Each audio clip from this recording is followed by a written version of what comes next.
Whenever you click a button or type something, you expect a response. This happens because of event handlers. Event handlers decide what action should run when a user interacts with the UI. If you know JavaScript events, React is easy. The main difference is syntax. In React, event handlers use camel case, like onClick and onChange.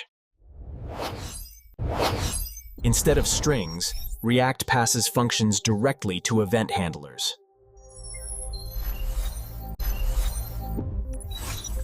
The onChange event updates state as the user types into an input field. OnSubmit handles form submission, and prevent default stops page reload.